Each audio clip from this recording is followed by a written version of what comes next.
Beberapa hari yang lalu, Presiden RI, Bapak Jokowi mengkonfirmasi adanya kasus corona di Indonesia. Lalu sebenarnya apa itu virus corona?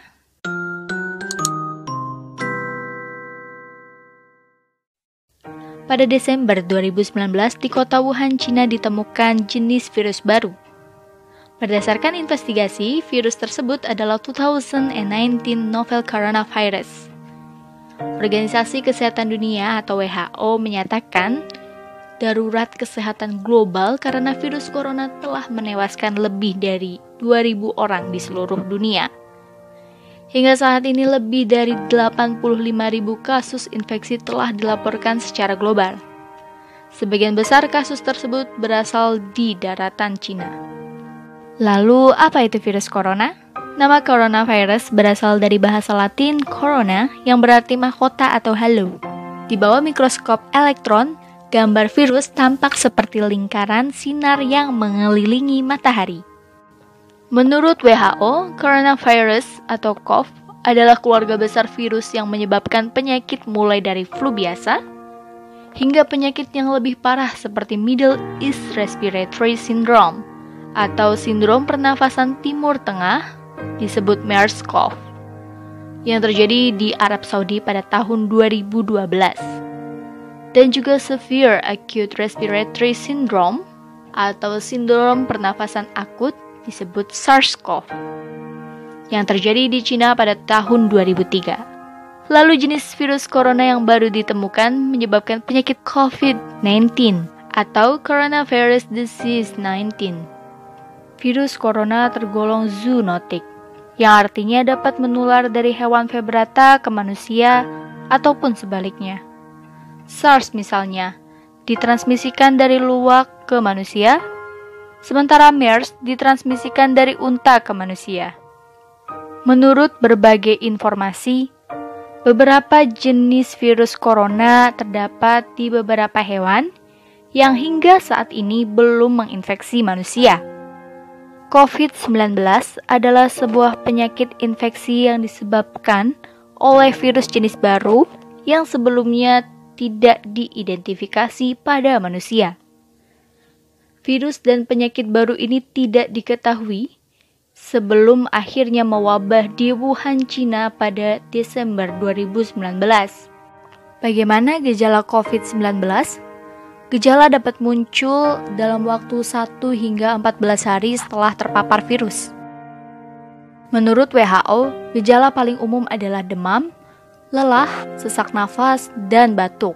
Beberapa pasien mungkin mengalami keluhan nyeri, hidung tersumbat dan berlendir, nyeri tenggorokan, atau diare. Gejala-gejala tersebut biasanya muncul secara bertahap. Sebagian orang bisa saja terinfeksi tanpa mengeluhkan gejala apapun. Sebagian besar, atau sekitar 80% orang, dapat pulih dari penyakit tanpa perlu penanganan khusus. Sekitar 1 dari 6 orang yang terdiagnosis COVID-19 dapat mengalami sakit parah dan kesulitan bernafas. Orang dengan usia lanjut, dan orang-orang dengan riwayat penyakit seperti darah tinggi, jantung, atau diabetes mempunyai risiko lebih besar untuk mengalami keluhan yang serius. Dalam kasus parah, dapat terjadi pneumonia atau penyakit menyerang paru-paru, serta kegagalan organ tubuh hingga kematian. Jika kamu memiliki keluhan tersebut dan baru saja kembali dari Cina atau daerah lain yang positif terinfeksi, segera periksakan ke dokter.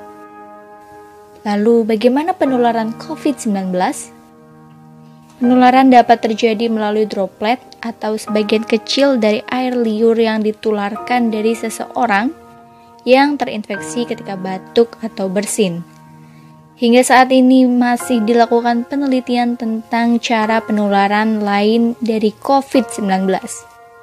Apa yang bisa kita lakukan untuk melindungi diri dan mencegah penularan? Hingga saat ini belum ditemukan vaksin untuk mencegah penularan. Cara paling baik untuk mencegah infeksinya adalah dengan menghindari paparan virus tersebut. Hal-hal yang bisa kamu lakukan diantaranya, yang pertama, Hindari berpergian ke daerah yang telah positif terinfeksi virus COVID-19. Kedua, rutin mencuci tangan dengan air dan sabun atau hand sanitizer yang mengandung alkohol setelah beraktivitas di luar ruangan. Karena mencuci tangan dengan air dan sabun atau hand sanitizer yang mengandung alkohol ini dapat membunuh virus yang terdapat di tangan. Ketiga, menjaga jarak setidaknya 1 meter dari orang yang bersin atau batuk. Ketika seseorang bersin atau batuk, mereka mengeluarkan droplet dari hidung atau mulut yang mungkin mengandung virus. Apabila jarak kita terlalu dekat, maka droplet tersebut bisa kita hirup, termasuk virus COVID-19, jika orang yang bersin tersebut positif terinfeksi. Yang keempat, hindari menyentuh mata, hidung, dan mulut dengan tangan. Tangan kita menyentuh banyak orang dan benda, dan bisa saja virus tersebut menempel di tangan kita. Lalu jika kita menyentuh mata, hidung, dan mulut, maka virus tersebut dapat masuk ke tubuh kita dan membuat kita sakit. Kelima, pastikan kita menjaga kebersihan saat batuk dan bersin, yaitu dengan menutup mulut dan hidung menggunakan saku atau tisu. Yang keenam, tetap di rumah jika kita merasa tidak sehat. Jika ada keluhan demam, batuk, dan sesak nafas, segera hubungi dan periksakan ke fasilitas pelayanan kesehatan terdekat. Nah, itu tadi penjelasan mengenai coronavirus dan cara pencegahannya. Jika video ini bermanfaat, silakan share ke teman dan keluarga ya.